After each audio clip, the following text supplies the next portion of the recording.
तो देखिए 7 जुलाई को पीएम मोदी वाराणसी जाएंगे और इस मौके पर काशीवासियों को कई सौगात देंगे।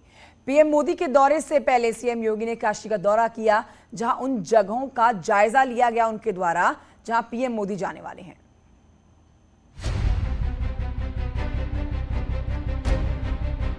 पीएम मोदी के पहुंचने से पहले पीएम योगी ने रुद्राक्ष कन्वेंशन सेंटर का निरीक्षण किया। पीएम मोदी के कार्यक्रम से जुड़े व्यवस्थाओं को देखा और अधिकारियों को निर्देश दिए।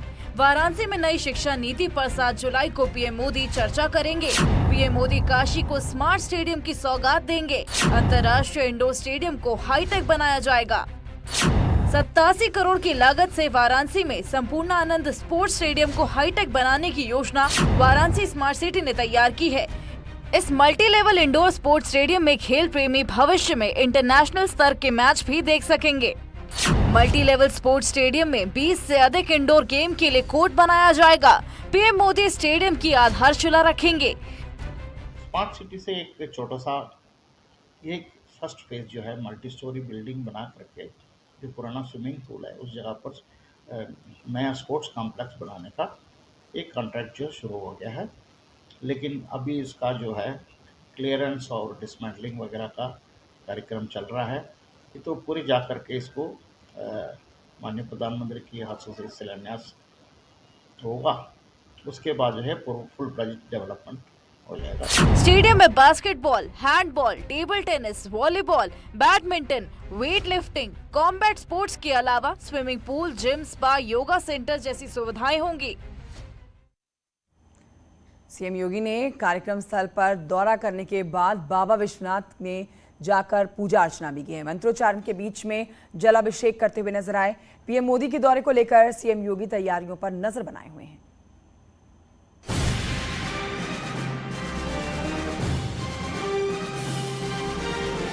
पीएम मोदी विधानसभा चुनाव के बाद पहली बार वाराणसी आ रहे हैं।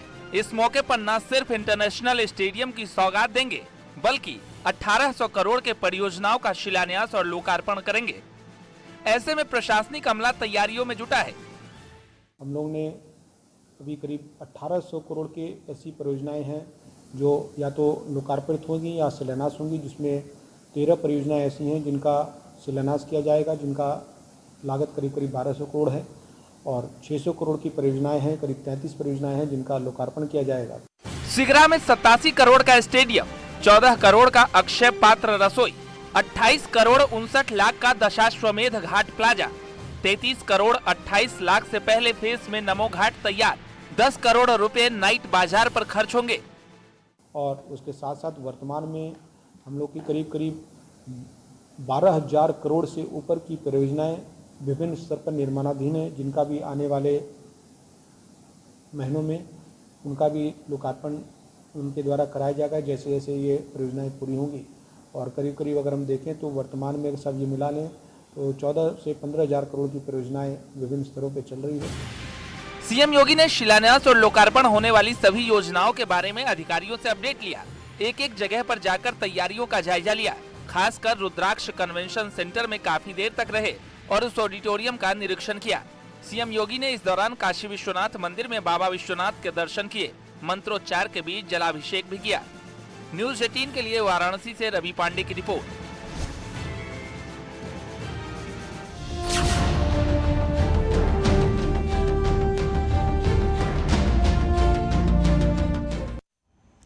और आइए आपको बताते हैं, अयोध्या में राम मंदिर निर्माण कार्य तेजी से चल रहा है। 4 जुलाई को एडीजी जोन लखनऊ ने अधिकारियों के साथ श्री राम जन्मभूमि तीर्थ क्षेत्र परिसर में निर्माणाधीन मंदिर का निरीक्षण किया।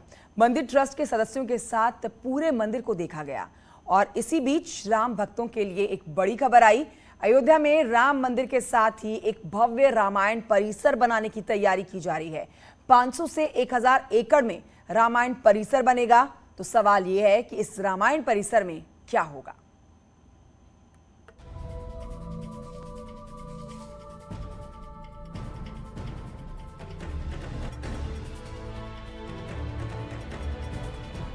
अयोध्या में बनेगा रामायण परिसर।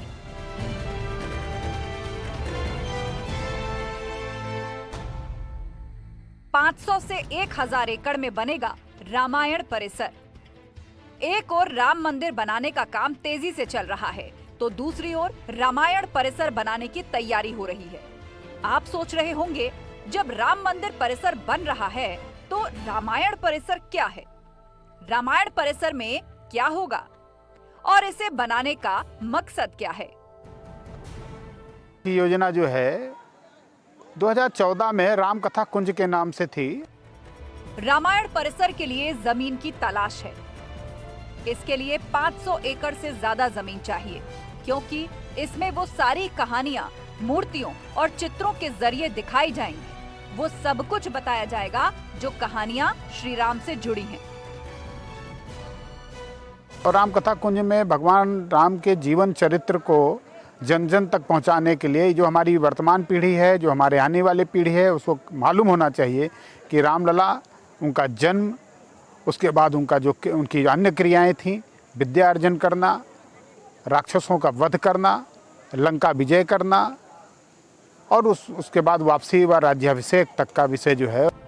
राम मंदिर के साथ साथ रामायण परिसर को बनाने की योजना पर काम किया जा रहा है। 2024 में रामलला को नए मंदिर में स्थापित कर दिया जाएगा। 2024 से भव्य मंदिर में रामलला के दर्शन शुरू हो जाएंगे। ऐसे में मंदिर ट्रस्ट रामायण परिसर को इसलिए तैयार करना चाहता है कि बच्चे राम की जीवन को मूर्ति और चित्रों के माध्यम से देख सके। जो उनके कर्तव्य थे, जो उन्होंने किया है, उसकी जानकारी देने के लिए बच्चों को भी आजकल के बच्चे जो हैं वो धार्मिक क्षेत्र से हट रहे हैं, मोबाइल में समय ज़्यादा बर्बाद कर रहे हैं, तो उनको धार्मिक क्षेत्र में अपने महापुरुषों के बारे में जानकारी देने के लिए ये योजना बनाई है। रामायण परिसर के लिए कई जगह जमीन देखी जा रही है। ट्रस्ट के सदस्य योजना पर काम कर रहे हैं, लेकिन अभी तक जमीन नहीं मिल पाई। हालांकि रामायण परिसर में राम की कहानियां बताने वाली मूर्तियों को तैयार कर लिया गया है। उनकी रंगाई, नक्काशी की जा रही है। लेकिन अभी इसमें समय है, बनाई गई है, जमीन इतनी मिल जाए, उसके बाद ऐसी ही योजना राम कथा पार्क वो केंद्र सरकार ने अयोध्या में भी आगे माझा में बनाने के लिए ऐसा एक प्रोजेक्ट तैयार किया था, लेकिन वो अधर में लटक गया। उस पर कोई आगे कार्रवाई नहीं हो पाई। उसके लिए पर्यटन विभाग द्वारा जमीन भी दी जा चुकी। अयोध्या विजन डॉक्यूमेंट में साफ हो गया है कि राम जन्मभूमि से गुप्तार घाट तक अयोध्या का विकास कैसे किया जाएगा।